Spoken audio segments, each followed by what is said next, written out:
තත්ත්වයට පත් වෙනවා කියලා සීල විවරණ ශ්‍රේදී. ඒ වගේම කප්පු පූජා හෙවත් වටතිල පූජා, ඒ වගේම පහන් ආලෝක පූජා, විදුලි පහන් ආලෝක පූජා, සුවඳ පූජා, සිසිල් පැන් පූජා, ගිලම්පස පූජා, දැහත් බෙහෙත් ඖෂධ පූජා, ෂඩ්වාරගණ ධජ පූජා ආදී 40000ක් රහතන් වහන්සේලා පිරිවරාගෙන වැඩම කොට වදාරන තියෙනවා. කොහොමද එනිසාද සියලුම ප්‍රාතිහාර්ය මෙතන සිද්ධ වුණා. ඔබ වහන්සේ ඒකාන්තයෙන් බුදු වෙනවා. ආත්ම ගණන් නොවේ.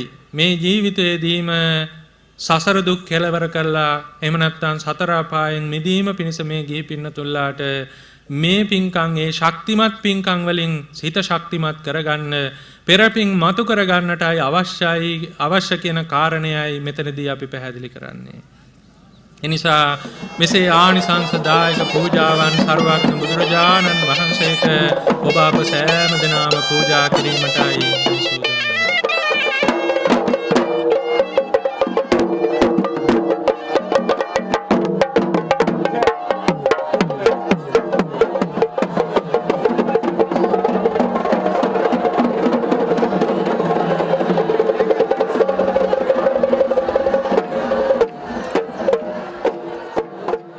समन्ता चक्रवालेषु अत्रा गच्छन्तु देवता सद्दम्मं मुनिराजस्य सुनन्तु सग्ग मोक्षदं ධම්මස්සවෙන කාලෝ අයං භදන්තා ධම්මස්සවෙන කාලෝ අයං භදන්තා ධම්මස්සවෙන කාලෝ අයං භදන්තා සාදු සාදු නමෝ තස්ස භගවතු අරහතෝ සම්මා සම්බුද්දස්ස නමෝ තස්ස භගවතු අරහතෝ සම්මා සම්බුද්දස්ස නමෝ තස්ස භගවතු අරහතෝ සම්මා සම්බුද්දස්ස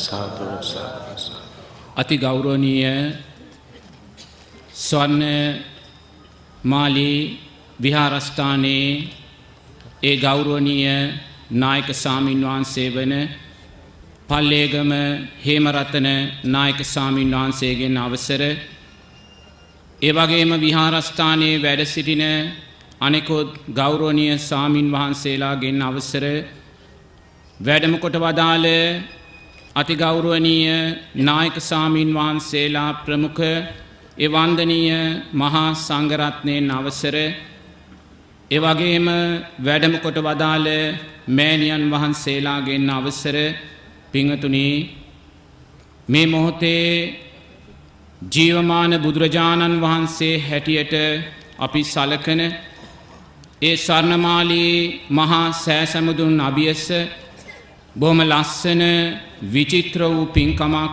සූදානම් වෙලා තියෙනවා. මේ විචිත්‍ර පින්කම සූදානම් කරලා තියෙන මේ මොහොතේ මේ පින්කමේ සම්පූර්ණ ගරුත්වය අපි පූජා කරන්න ඕනේ අපේ ස්වර්ණමාලී විහාරස්ථානයේ අති ගෞරවනීය නායක ස්වාමීන් වහන්සේ වන පල්ලේගම හේමරතන ගෞරවනීය නායක ස්වාමීන් වහන්සේට. මොකද උන්වහන්සේගේ කාරුණික සත්පුරුෂ අනුග්‍රහයන් නිසාමයි මේසා සුන්දර ලස්සන පින්කමක් මේ මොහොතේ සිද්ධ වෙන්නේ. ඒ වගේම විහාරස්ථානයේ ගෞරවනීය සෝබිත ස්වාමින් වහන්සේ ගෞරවයෙන් මේ අවස්ථාවේදී සිහිපත් කරනවා.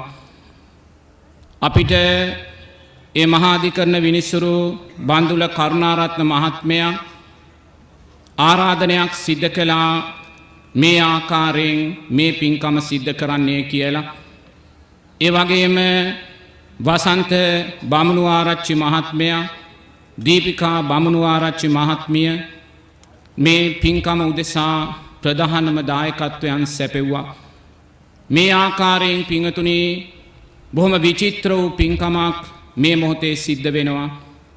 පින්කමක විචිත්‍රභාවය දකිනකොට ඒ පින්කම සංවිධානය කළා වූ පින්වතුන්ලාගේ සිත් සතන් ලෞතර බුදුරජාණන් වහන්සේ උදෙසා ධර්ම රත්නය උදෙසා සංඝ රත්නය උදෙසා කොයිසානම් විචිත්‍රභාවයක් ගන්නවාද කියන කාරණය පැහැදිලි වෙනවා.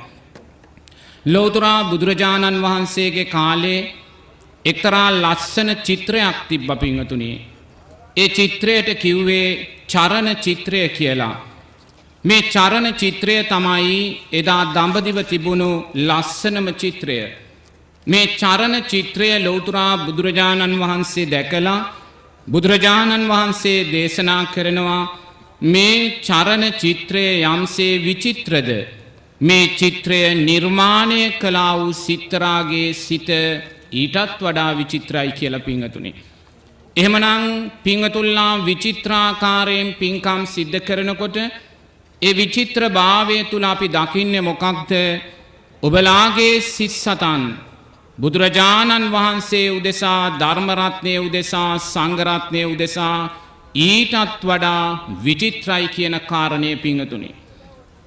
පින්කම් විචිත්‍රාකාරයෙන් සිද්ධ කරගෙන යද්දී පින්කමක් තුලින් පින්වතුනි අපිට දුගතියට යන පාරක් සකස් කරගන්න පුළුවන්.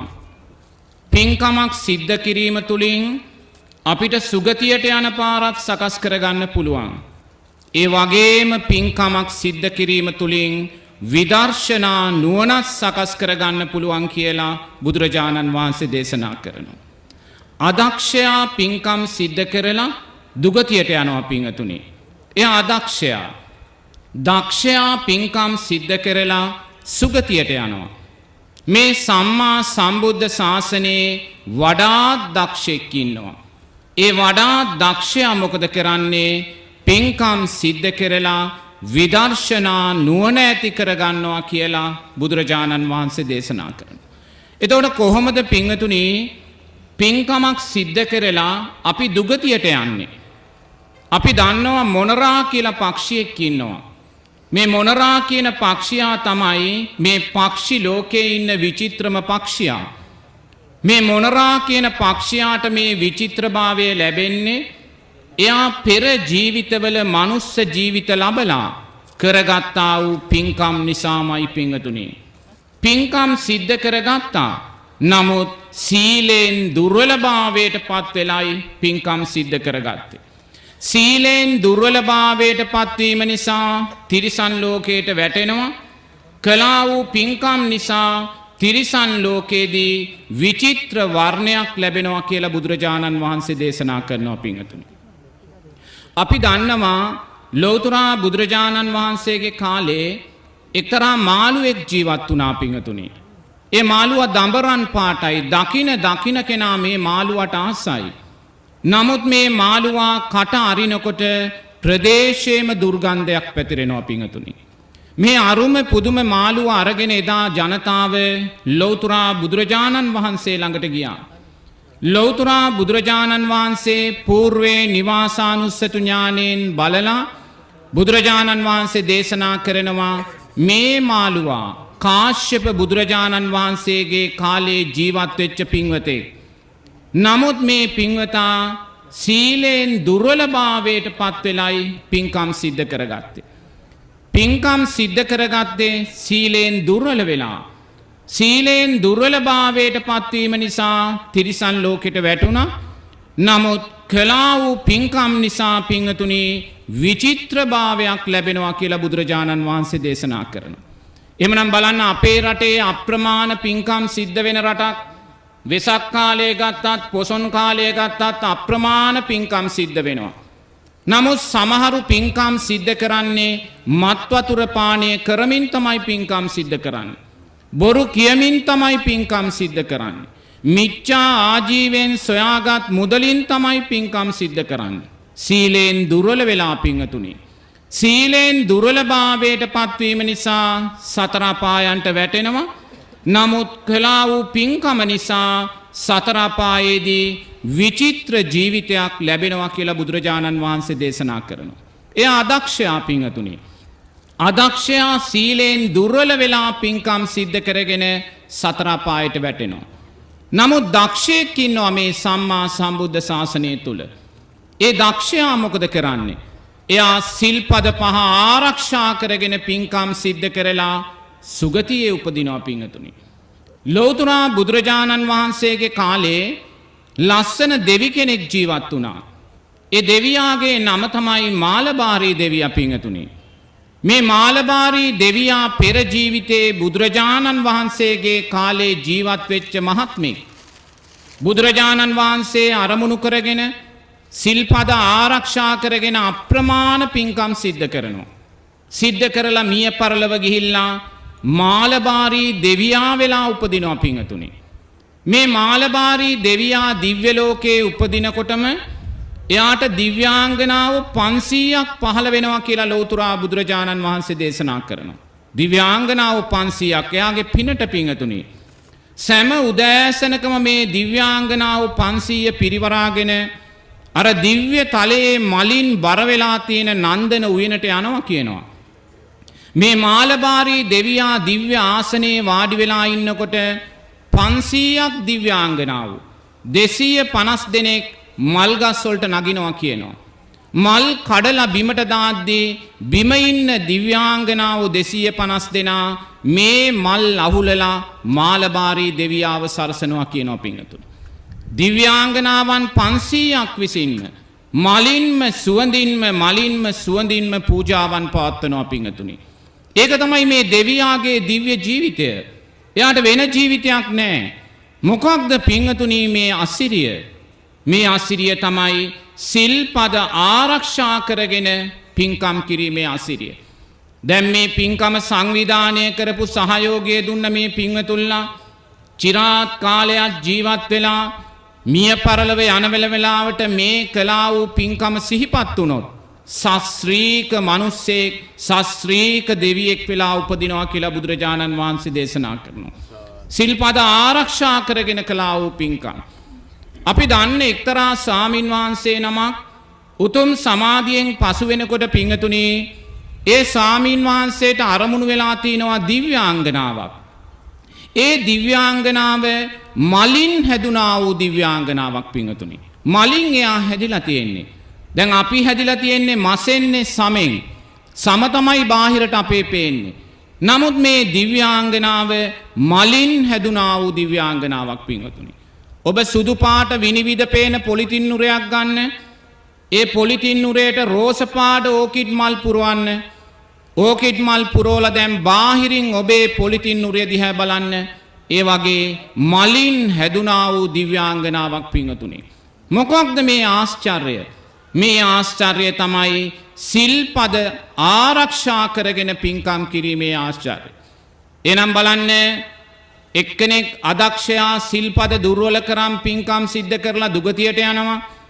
දක්ෂයා සිල්පද ආරක්ෂා කරගෙන පින්කම් සිද්ධ කරලා සුගතියට යනවා. නමුත් මේ සම්මා සම්බුද්ධ ශාසනයේ පිංගතුනි සැබෑම දක්ෂයෙක් ඉන්නවා. එයා තමයි සැබෑම දක්ෂයා.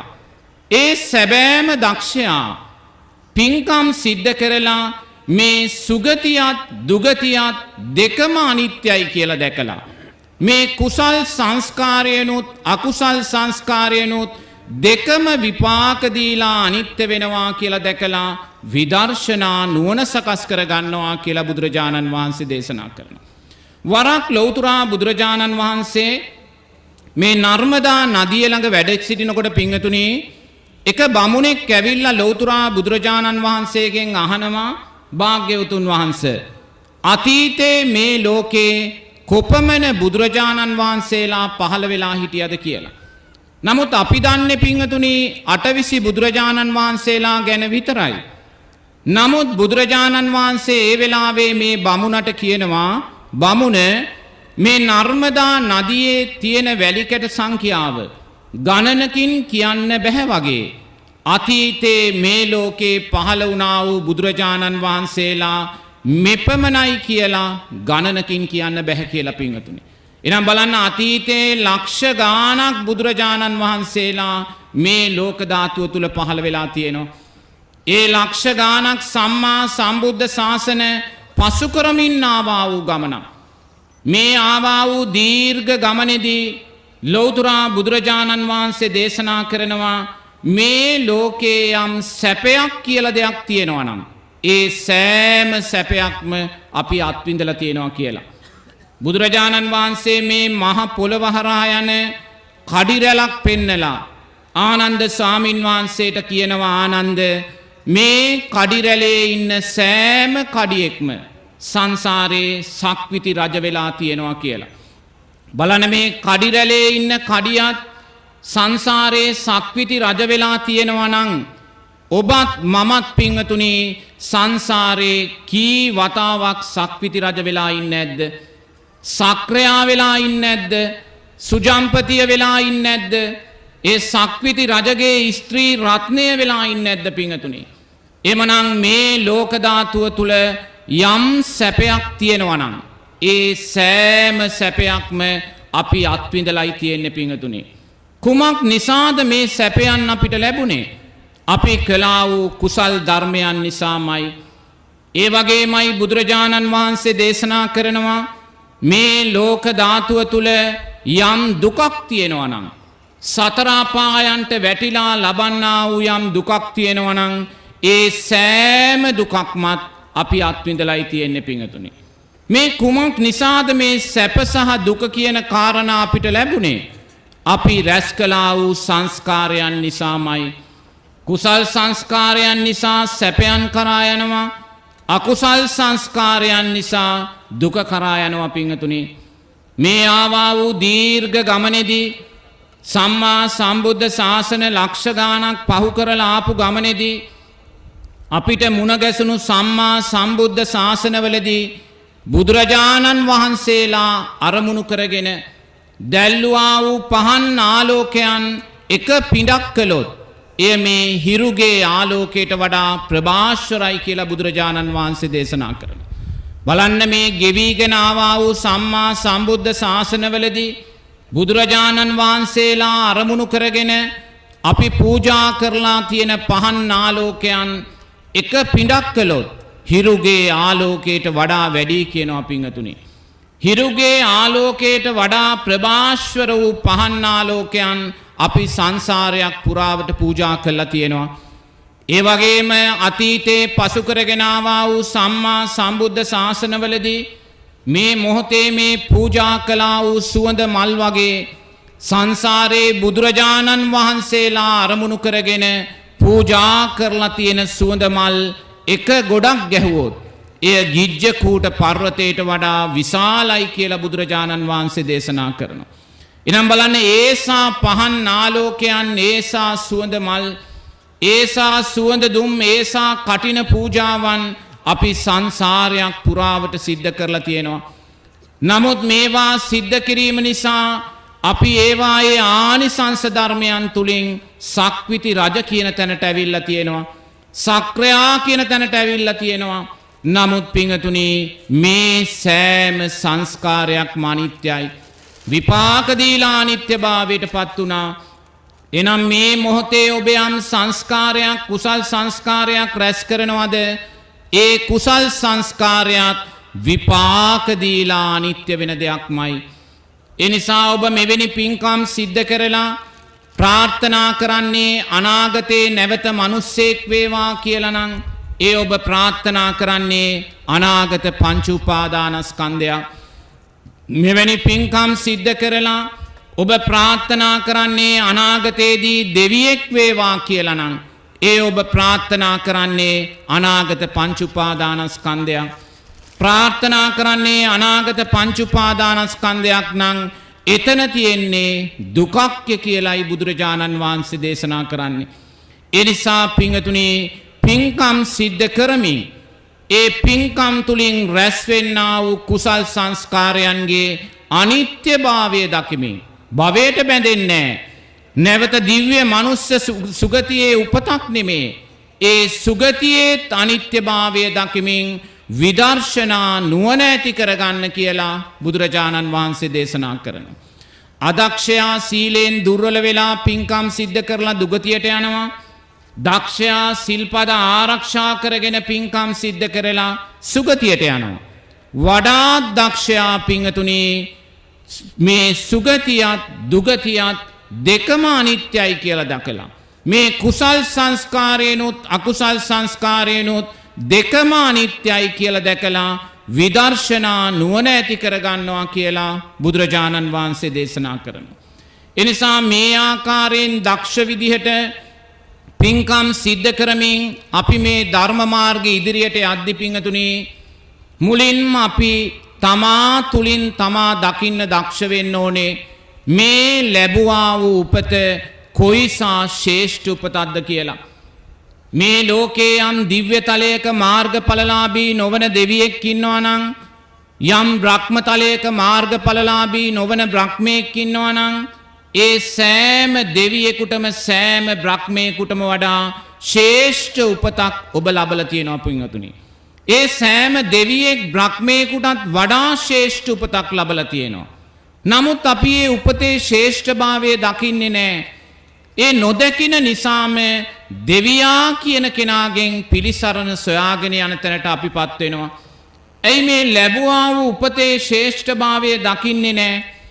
බුදුරජාණන් වහන්සේ දේශනා කරනවා අප්‍රමාණ දුකෙන් පිරුණා වූ සතර අපායක් තියෙනවා කියලා පිංගතුනි. പ്രേත ලෝකයේ, තිරිසන් ලෝකයේ, නිරය, අසුර ලෝකය කියනා වූ සතර අපාය. මේ සතර අපායෙන් අපේ මේ මස් ඇහැට තිරිසන් ලෝකයේ පේනවා පිංගතුනි. බලන්න මේ තිරිසන් ලෝකයේ ජීවත් වෙන සත්වයා කොයිසා අකුසල් කන්දරාවක් කරගන්න පිරිසක්ද කියලා. මේ තිරිසන් ලෝකයේ ඉන්න ලස්සනම සතා කවුද? කුරුල්ලා කියන කෙනා. එයාට ලස්සන වර්ණයක් තියෙනවා, ලස්සනට එයා නාද කරනවා. නමුත් බුදුරජාණන් වහන්සේ මේ කුරුල්ලාට කියන්නේ පිංගතුනි අකුසල් නිදියක් කියලා. අකුසල් ලියලනවා, අකුසල් නිදියක් ඒක. මොකද මේ කුරුල්ලෙක් උදේ ඉඳන් රාත්‍රී වෙනකම් මොකද්ද කරන්නේ? පණුවන් දැලඹුවන් මරමරා කනවා පිංගතුනි. මේ මරාගෙන කන හැම මොහොතක් පාසා මේ සතා තුල මරණීය චේතනාව සකස් වෙනවා. ඊට අදාළව ප්‍රාණඝාත අකුසලයේ සතාට සිද්ධ වෙනවා. නමුත් එයාට කර්මය කර්මඵල විශ්වාසය හඳුනන්නේ නැහැ. කර්මය කර්මඵල විශ්වාසය හඳුනන්නේ නැති වුණාට මරණීය චේතනාවට අදාළව ප්‍රාණඝාත අකුසලයට සිද්ධ වෙනවා පිංගතුනි. එනම් බලන්න මේ ලස්සන කුරුල්ලෙක් උදේ ඉඳන් හවස් වෙනකන් ඉඳලා රාත්‍රියට නිින්දට යන්නේ අකුසල් කොච්චර කන්දරාවක් සිද්ධ කරගෙනද පිංගතුනි. ඒ වගේමයි තිරිසන් ලෝකයේ ඉන්න සෑම සතෙක් තුලම ලෝභ, ද්වේෂ, මෝහ අකුසල් මූලයන්මයි සකස් වෙන්නේ. ඒ නිසා දුකෙන් දුකට යනවා, දුකෙන් දුකට යනවා. අවසානයේ නිරයන්ට වැටිලා කල්ප ගණන් දුක් විඳිනවා කියලා බුදුරජාණන් වහන්සේ දේශනා කරනවා. දුකෙන් පිරිච්ච പ്രേත ලෝකයක් තියෙනවා කියලා. එක പ്രേතෙක් ජීවත් වෙනවා පිංගතුනි. ඒ പ്രേතයා പ്രേත ලෝකයේ ඕපපාතිකව උපත ලබනකොටම එයාගේ මේ ඇස් දෙකම ගිනි ගන්නවා පිංගතුනි. එයාගේ ඇස් දෙක ගිනි ගන්නවා. ඒ ගින්න නිවා ගන්න එයාට බෑ. දැන් ඔබේ ඇස් දෙක ගිනි ගත්තොත් ඔබට පුළුවන් වතුර ටිකක් ගහලා හරි ඒ ගින්න නිවා ගන්න. නමුත් මේ പ്രേතයාගේ ඇස් දෙකේ ඇවිලෙන ගින්න නිවෙන්නේ නැහැ පිංගතුනි. අකුසලයේ විසින් නැවුලුවා වූ ගින්න. අකුසලයේ විසින් ඒ ගින්න අවුලලා තියෙන්නේ. මොකද පෙර ලස්සන මනුස්ස ජීවිතයක් ලැබලා අනුන්ගේ දියුණුව දකින්න කැමති උනේ නැහැ. අනුන් ඉදිරියට යනවා දකින්න කැමති උනේ නැහැ. ඒ අනුන්ගේ දියුණුව දකින්න අකමැති වුණ ඇස් දෙක ගිනි ගනිමින්ම പ്രേත ලෝකයේ උප්පත්තිය සකස් වෙනවා පිංගතුනි. ඒ වගේම තව പ്രേතෙක් ජීවත් වෙනවා. එයාට කටක් නැහැ පිංගතුනි. කට පූට්ටු වෙලා තියෙන්නේ, සමෙන්ම කට පූට්ටු වෙලා. මුළු പ്രേත ජීවිත කාලෙම එයාට ආහාරයක් නැහැ. මොකද පෙර මනුස්ස ජීවිතයක ඉපදිලා මහා සංඝරත්නය අරමුණු කරගෙන පූජා කරන්නා වූ දානයන් දෙන්න එපාය කියලා එක එක්කනාට කිව්වා. Taman දන් දුන්නෙත් නැහැ. අනුන්ට දන් දෙන්න දුන්නෙත් නැහැ පිංගතුනි. ඒවයේ ආනිසංස නිසා പ്രേත ලෝකෙට වැටුණාට පස්සේ එයාට කටක් ලැබිලා නැහැ පිංගතුනි. කට පූට්ටු වෙලා සමෙන්ම තියෙන්නේ. මුළු പ്രേත ජීවිත කාලෙම निराහාරව දුක් විඳිනවා පිංගතුනි. තව එක්තරා പ്രേතෙක් ඉන්නවා පෙර ජීවිතේ අන්සතු දේ සොරකම් කළා වූ പ്രേතෙක්. මේ අන්සතු දේ සොරකම් කිරීම නිසා പ്രേත ලෝකෙට වැටුණාට පස්සේ පිංගතුනි මේ പ്രേතයාට හොඳ කෑම පිඟානක් පේනවා. නමුත් මේ කෑම පිඟාන කන්න යනකොටම කෑම පිඟාන අතුරුදහන් වෙනවා පිංගතුනි. දිය කඩਿੱත්තක් පේනවා. වතුර ටික බොන්න යනකොටම දිය කඩਿੱත්ත අතුරුදහන් වෙනවා පිංගතුනි. කෑමක් දැක්කොත් කෑම කන්න යනකොටම අතුරුදහන් වෙනවා. වතුර පොදක් දැක්කොත් එයා යනවා වතුර ටික දැකලා බොන්න. නමුත් බොන්න හදනකොටම වතුර ටික අතුරුදහන් වෙලා යනවා පිංගතුනි. ඒ පෙර ජීවිතේ අන්සතු දේ සොරකම් කළා. ඒ නිසා പ്രേත ලෝකෙට වැටිලා ආහාරයක් වතුරක් නැතුව අප්‍රමාණ දුක් විඳිනවා පිංගතුනි. പ്രേත ලෝකේ තව പ്രേතෙක් ඉන්නවා. එයාගේ මේ මුළු කටම කුණු වෙලා වන වෙලා තියෙන්නේ පිංගතුනි. මුළු කටම කුණු වෙලා වන වෙලා. එයා අනිත් പ്രേතයින් සමග අදහස් සුවමාරු කරගන්න හදනවා. නමුත් වචන පිට වෙන්නේ නැහැ. වචන පිට නොවීමේ දුක දරාගෙන තුවාලවල වේදනාවේ දුක දරාගෙන പ്രേත ලෝකේ ජීවත් වෙනවා පිංගතුනි. ඒ පෙර ජීවිතේ මුසාවාදා පිසුනා වාචා පරුසා වාචා සම්පප්පලාපා කියන අකුසලයන් සිද්ධ කරගත්තා. hina වෙමින් තමයි බොරු කිව්වේ. සතුටු වෙමින් තමයි බොරු කිව්වේ. එහෙම කියලා പ്രേත ලෝකෙට වැටුනහම පිංගතුනි මුළු කටම දිවම කුණු වෙලා උප්පත්තිය සකස් කරගන්න.